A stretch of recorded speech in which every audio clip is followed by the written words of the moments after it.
Hey everyone, Herrick Kimball here. If you're a watcher of my channel, you know that this channel is primarily about how to grow things, how to fix things, how to make things, how to build things. But every so often I wander off the reservation, so to speak, and tell a story. It's been a while, so I think it's time, especially since I have finished my roof here. If you watched the previous episode, you know I've been re-roofing the roof here on my international headquarters of Planet Whizbang. I got it done today. I just got to put a rain gutter back up. It's a good feeling to have that done. The rain is coming. Now, as I was on the roof, nailing down shingles over the past couple of days, I was thinking, and when you get to be my age, a senior citizen, you tend to think back quite a bit. So I was thinking back about roofing experiences that I had. And I'm going to tell you a few stories, but first, if you're curious, I want to tell you what it cost me to re-roof this building. This is a 24 by 32 foot building, basically the size of a two-car garage. It's got a 612 roof pitch with a 1 foot overhang all the way around. Got a little bigger overhang right here, so that's a little extra surface area. My total cost for materials to re-roof this was $2,239.18. It's a deduction because it's a business, so I kept track of it. I don't know, but I wonder what I saved by doing this myself. I think I saved a lot because it costs a lot of money to hire anyone these days. I know a guy, I spoke to him last summer, who's been in the roofing business for a long time. And I mentioned that it's hard to find people to do work, and he said, yeah, that's kind of a universal problem, isn't it, these days? I said, probably make some good money if you're a roofer. And he said, yeah, name your price. So I got thinking up there that what's harder?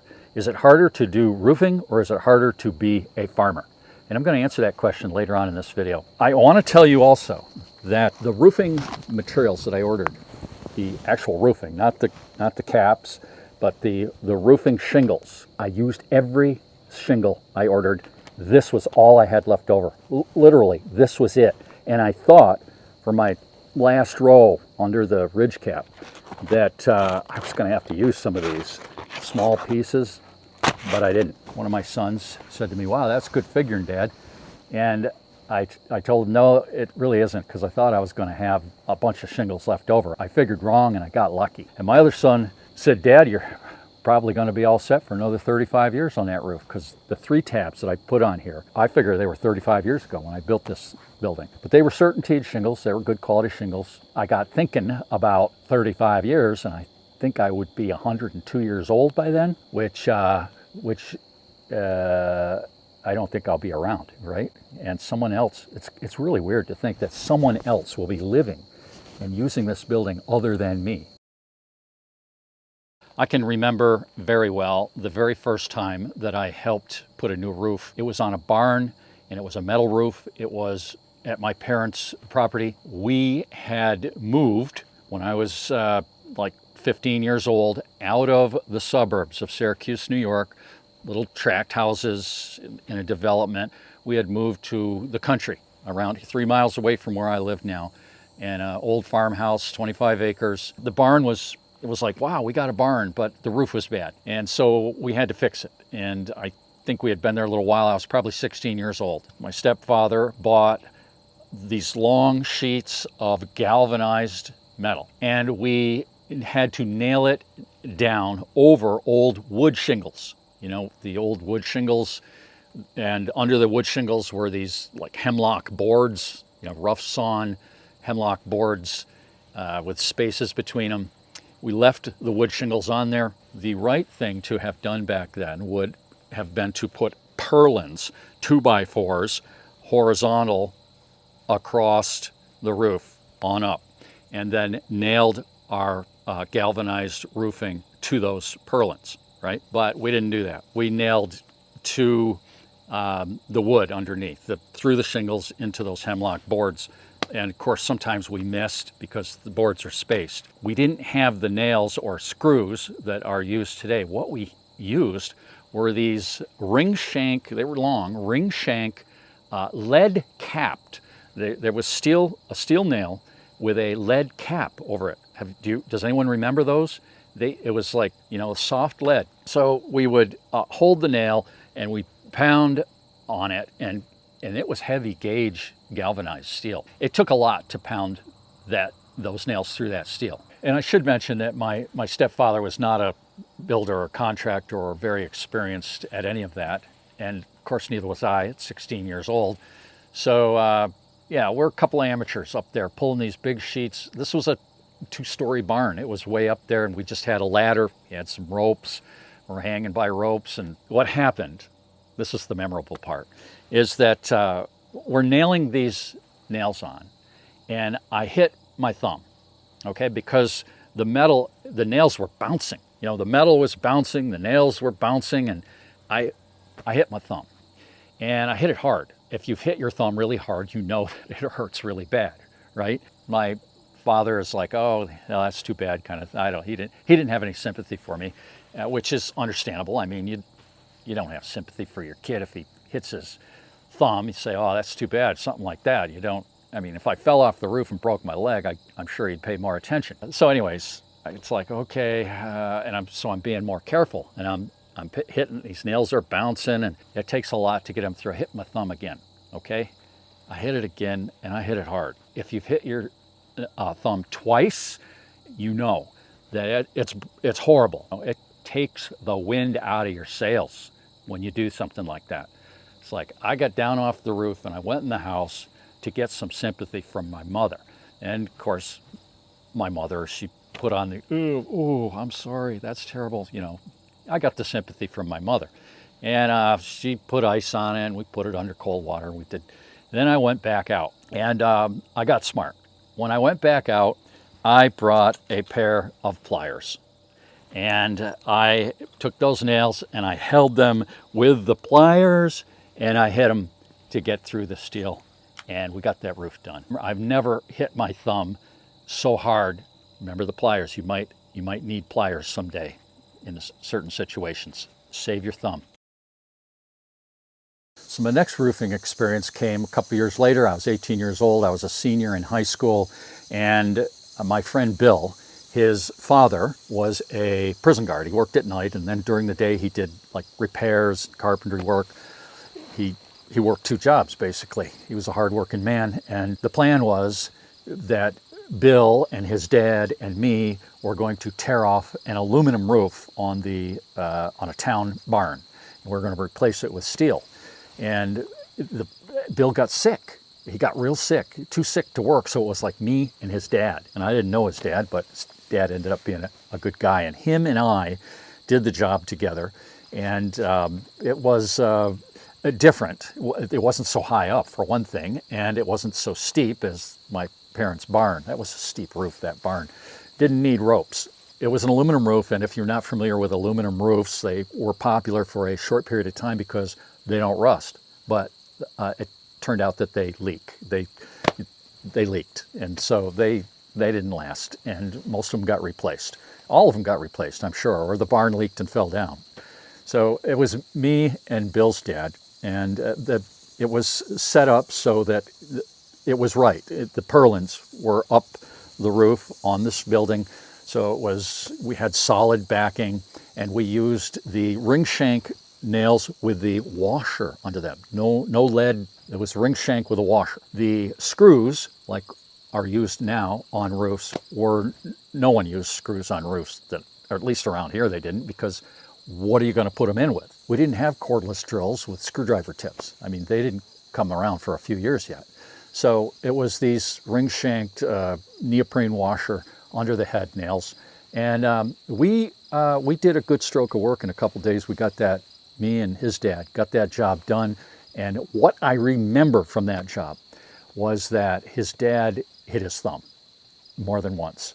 And he cussed something terrible. Oh, he and I did have a little sympathy for him, and I had brought my pliers, just in case, but I didn't really need them. But for some reason, I mean, this was an experienced guy. He hit his thumb, and he was cussing something terrible. And that's funny. That's the thing I remember most about that job. But we got it done. It was a good experience. 18 years old. Yeah. the summer of 1976, I graduated high school, and I was going to go to a school in Vermont in the fall, but for the summer, I got a job with a guy who spray painted barns and barn roofs, and I didn't have transportation. I didn't have a car. My parents, they didn't buy me a car, and I had a little bit of money, but not enough to afford a car and insurance and all of that. So the beauty of working for this particular guy was that he could pick me up in the mornings, take me home at night. And he had a little truck. It wasn't anything fancy, but it had a rack on it, and he had all these ladders, and he had a big pressure pot, and he had the long hose and the sprayer. And I didn't use the sprayer, he did. And I just helped with staging. I helped unload stuff. And I held the rope for this guy. He trusted me with his life. I'm 18 years old, and he's going up and down the barn with up and down the rope. I'm pulling it up and letting it out. And we even did a silo roof, spray painted silver. So yeah, I wasn't re-roofing, I was painting, helping to paint these barn roofs and the red barns. So I would come. This is what I remember most about that job, is that, well, for one thing, it was hard work. It was hot, and it was up and down, and anyway, it was work. But every day, at the end of the day, I would come home and I would have paint specks. I would have a hue of red or silver, whatever we were spray painting that day, on my face, on my arms, and I would wash it off with gasoline. Yeah, gasoline. It worked. And I would take a toothbrush and scrub my glasses would be all speckled, and my glasses had little specks of red and silver in the crevices for as long as I had those glasses, a couple 3 years. So that was my experience there. And when the weather was bad and we couldn't go spray paint these barns, we'd go up into the swampland, the state land, and we cut pulpwood. And we had a hook and I'd hold it, and we'd take these and throw them. It was good work for an 18-year-old kid. There was lots of work to do, but he provided the transportation. That was a big deal at the time for me. Otherwise, you live in a rural area. Where are you going to go? I did work for local farmers with the hay and stuff in the summer, but it was a good job. 1980 was the year I got married in the fall, but in the spring I got a job working for a local contractor. He was a small scale contractor. It was just him and me most of the time. Every so often other people would come in and help, but it was him and me. And he was a very talented guy, not just carpentry, but plumbing, electric, masonry work, auto mechanic work. There's nothing the guy couldn't do. Pretty impressive. I worked for him for 5 years. It was, I didn't think of it this way at the time, but it was a mentorship. Mostly we did agricultural work. We were building pole barns, and we did jacking up of camps quite a bit, because I live around Skaneateles Lake, one of the Finger Lakes here in New York, and that's where the money was, along the lake. We did that. It seemed like I had a shovel in my hand every day when I worked for him for 5 years. And that's kind of why I left. Not on bad terms at all, but I wanted to get into cleaner work. I wanted to do trim carpentry. I wanted to work on new houses, and we didn't do that much. I got plenty of experience with roofing and with pump jacks. I hate pump jacks, and they weren't the pump jacks that people use these days, aluminum, and they got a big walkway, aluminum walkway, and you got railings and all that. These were the kind where you nail the 2x4s together, and you put some boards on them, and you jack yourself up wherever you want to be for siding or roofing. I love my pipe scaffold, but I didn't buy any pipe scaffold until I retired. I'm going to use it to paint my house. This side right here needs it pretty bad. Next summer, that's the plan at least. I loaned it to a guy down the road. He was building his house. I've loaned it to one of my best friends, and I've loaned it to my son. If you got a homestead and you're out in the country and you're kind of a hands-on person, get yourself some pipe scaffold. You're going to be glad you did. It's good and solid. I love my pipe scaffold. Where was I? Oh, I worked for this guy for 5 years, and we did some pretty hairy stuff. Now these days, guys wear harnesses, and they're tied off at the roof, and they got some. I've never used any of that stuff. But we did have ropes. We weren't totally crazy. We just did what we had to do. But one job I remember, I asked my wife if she remembered this last night. We were putting a roof at a camp on the lake, and the guy who lived there had a wood stove, and he's like burning wood, and the smoke is coming up. It's coming on to me, as I'm roofing there, and it's kind of a bother. But I burned wood. My parents burned wood. I've always burned wood. It's just smoke, right? Well, I got sick. I got real sick. The next day, I rarely get sick, but I got real sick. Stay at home in bed like I got the flu, sick. And I think it was a couple days. I was out. It was bad. And you know what? It turned out, my boss found out the next day, the guy was burning pressure-treated lumber. I guess we had done a deck for him. I can't remember. We did all kinds of work for this guy, but he was burning pressure-treated lumber. I don't know what was in that, arsenic or copper arsenate, something like that. Bad stuff. It was bad stuff. I think it's badder than pressure-treated now, because in the old days, the pressure-treated lumber didn't rot. Nowadays, pressure-treated lumber rots. I mean, it's kind of crazy, but yeah, I was breathing that stuff. I got gassed, poisoned, and I remember that because, man, that was bad, very bad. But I survived. Now I want to tell you a roofing story, not my roofing story, but my Uncle Clyde's roofing story. This right here is a picture of my Uncle Clyde and my Aunt Dawn. Aunt Dawn was my mother's sister. It was taken in 1958, and it's at my grandmother's camp on Cross Lake in northern Maine. It just shows Uncle Clyde, I guess, in his prime. He was in World War II, and he was there for Korea. So he was a veteran, and he was an incredibly talented guy. He worked for the Smithsonian for a period of time, doing sets, the woodworking for displays. And my mother told me that he even had a meeting once with John Kennedy in the Oval Office. Well, anyway, Uncle Clyde was a builder. If I remember correctly, I think I got this right, he bought a section of land along a road, and he built a house, and he moved in, and he built a house next door. And when the house next door was done, he sold the house that he was living in. And he did that right on down the road. In later years, we communicated quite a bit. Later years meaning the end of his life, because he was a writer for Fine Home Building magazine. And what I'm going to tell you was in the magazine. And I was writing for Fine Home Building at the time. So we had that in common.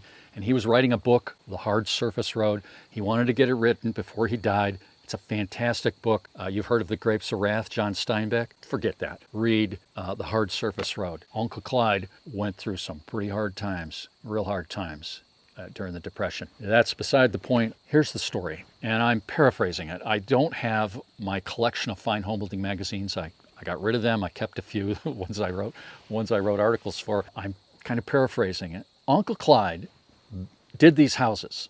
He built all these houses. And years later, he's in the neighborhood, wherever this neighborhood was. It was outside Washington, D.C. maybe. And he wants to see how the houses look. So he's walking down the street, and he sees that they're re-roofing one of the houses that he built. He's going to, walk up there and check it out. So that's what he does. And as he gets closer to the house, there's a guy on the roof, and they're tearing it off. And he tears it off, and he pulls up a piece of paper, and he says, "Hey, Dad, it says here some guy named Clyde Kennedy put this roof on in whatever year it was, 1962. My mother verified when I told her that after I read it in the magazine, she said, "Oh yeah, he told us that story." Can you believe that? So anyway, back to the first contractor I worked for 5 years. We did a lot of roofing. I got my fill of roofing, and I left and worked for another contractor for 4 years. Almost never had a shovel in my hand.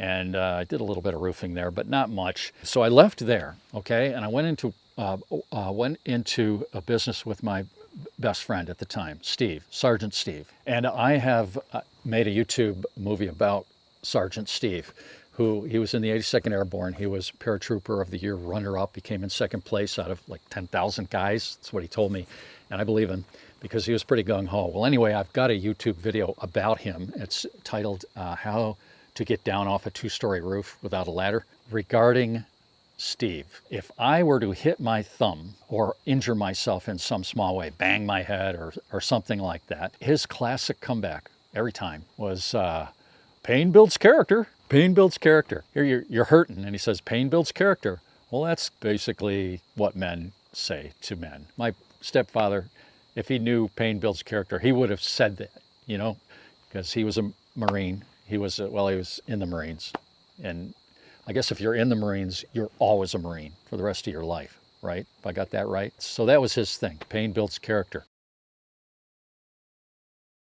So the progression of my career was such that I did less and less of the physical roofing. And that brings me to the question here that I'm going to answer for you. What's harder, farming or roofing? I've done both. I worked on a dairy farm for just about a year. I did hay in the summers for local farmers. Then I actually worked full time on a dairy farm. It was a small family farm. 60 cows, that was it. And they were hard working people. They expected me to work hard, and I did. I walked to work in the winter. I rode my bike when the weather was good. They were like 2 miles probably away from my house. Didn't have transportation, but I earned enough to buy my first car, working 6 days a week from morning to night. I mean, a lot of hours. That's all I did was work and sleep. So I got a feel for how hard farming is, and I got a feel for how hard roofing is. And they're both pretty hard. In fact, my wife has 3 brothers. She's the youngest in the family of 6. Her father was a dairy farmer. And so these guys, her brothers, they grew up working on a farm. And I once heard her oldest brother, in conversation with the other brothers. It was some holiday event, and they were all there. And he said, once you've worked on a farm, everything else is easy. And that stuck with me because I worked on a farm, and I think he's right. When it comes to roofing and farming, roofing is harder. Roofing is a harder way of life. It's brutally hard, especially if you're doing tear-offs. But if you're re-roofing old houses, you should tear off the old shingles. You really should. You don't see older people doing roofing. Old men, old guys. You don't see that. There may be exceptions. For the most part, it's a young man's game. On the other hand, you can see old men doing farming. It's not so brutal all the time as roofing can be. So that's my opinion, and I think roofing is the hardest of all the trades. I used to think masonry work was, pouring concrete and all that. That's hard work. I think roofing is the hardest of the building trades to do. You don't see many women doing roofing, do you? I don't. Are there any? I'm almost done here. I want to share with you a pet peeve of mine when it comes to roofing, something that really bugs me when I see it, and that is people walking on a roof when they're roofing it and not walking carefully, just walking what I would say is carelessly and putting wear and tear on the shingles. I am extremely careful about foot placement and walking, and not doing any wear or damage to the roof. And so you can imagine then my horror when for one school year, I was the assistant teacher in the building trades program at the local vocational high school. It was a great experience. And part of that experience was that the kids built a house, or maybe it was an addition on a house. I can't remember. The morning class and the afternoon class go out and do actual work and build a house. Well, we got to the point in the year where they're putting the shingles on. And when you get 20 teenagers on a roof, no matter what you tell them, they're not going to walk carefully on that roof. I wince now at the thought of it. I'm sure that half the lifespan of that roof was used up after it was put down. If you're on a roof, you really do want to walk very carefully. It's kind of a no-brainer, right? Isn't it? Well, let me kind of finish up here by sharing with you a couple of tools for roofing that I think are just fantastic. You don't need many tools for roofing. I like to hand nail, by the way. I use this right here. This is a roofing hammer. It's got a gauge on it.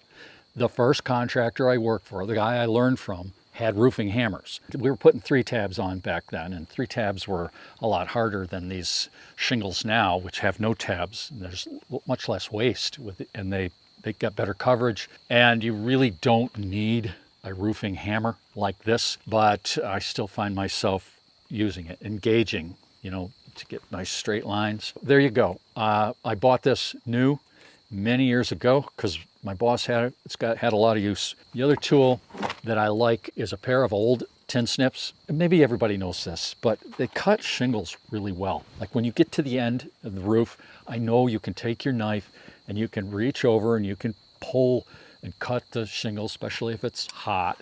But sometimes it's nice to be able to just cut, and you can do that with these snips. You're not going to use them for metal anymore.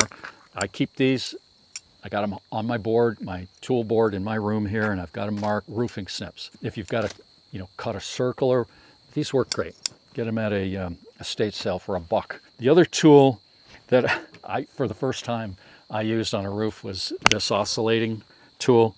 This has got to be one of the most fantastic new tools for the construction industry. I used this to cut for the ridge vent, to cut it. And I used my jackery, because this is not cordless.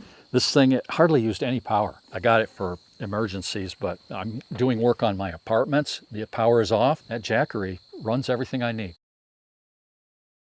So I want to finish with something a little bit unusual, and that is to recommend to you a roofing supplement. By that I mean a supplement that you take if you're going to do roofing.